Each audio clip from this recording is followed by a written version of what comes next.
All right, so what do we do to get Mars to be like Earth? Is we have to warm it up. And the question then is, how do you warm up a planet?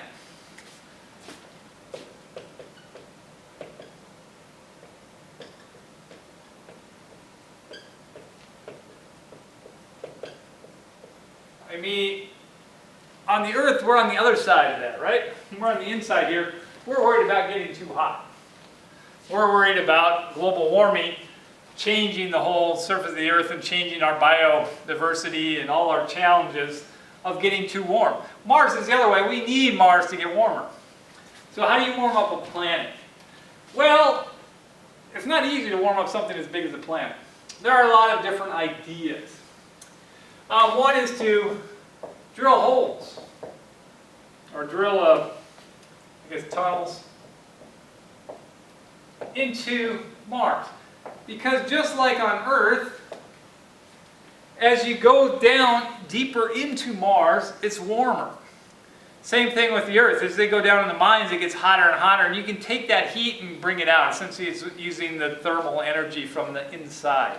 So we could drill a whole bunch of tunnels into Mars and try to get the internal heat out. You can do simple things, just like putting dark material on the polar caps.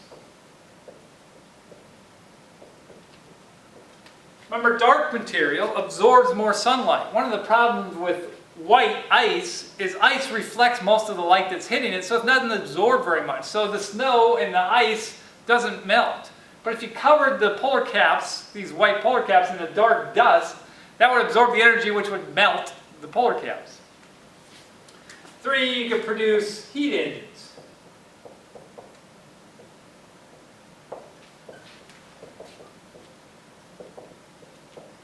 These are just engines that run off of like solar power, and normally engines all produce heat, and we don't like the heat where you have to try to get rid of it. You have to worry about your car overheating. Well, you have to have a radiator or something that takes away all that excess heat. Well, on Mars, we don't want to take away the excess heat. We want to keep the excess heat. We just let them run continuously, producing heat, essentially. Other ideas, and now we're going to get to more drastic ideas. It's like, okay, those things would work, but it would take thousands of years to actually create much change. Now, there are more drastic ways. We could use nuclear explosions. The idea is you send your nuclear devices that we have gobs of extra ones off, and you send them to Mars, and you actually blow up the surface. Well, all that energy then gets pumped into the atmosphere of Mars, and especially if you blew them up on the polar caps, it would melt the polar caps, right, in that region surrounding those nuclear explosions. Now you have all the problems with nuclear explosions, you have all the nuclear fallout and all that too, so it's kind of not really a great idea, but it is an idea. There's another idea that would work better, maybe, if you can make it work. Is you bombard it with asteroids.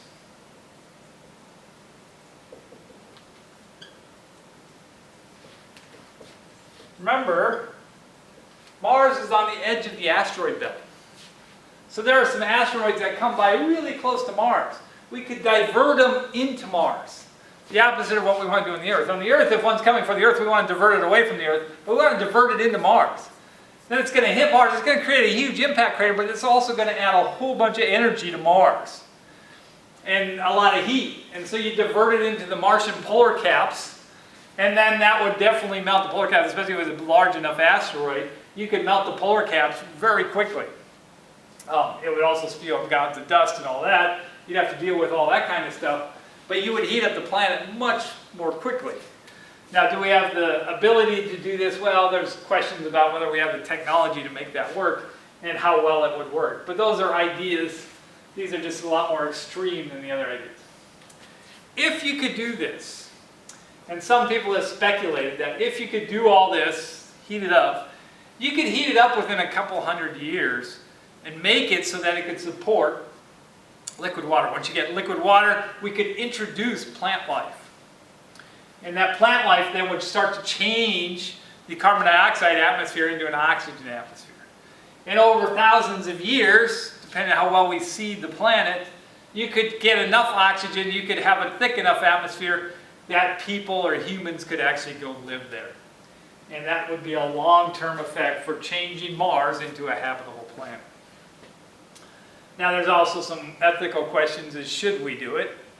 And why would you do it? I mean, a lot of people say we should do it just because that would help allow humans to be in more than one place. So when we destroy all the humans on Earth, there's another place where humans still exist in the solar system.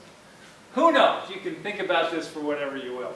But that's how you, well, those are possibilities for how you would warm up a planet, make Mars Earth-like so we could actually go inhabit it.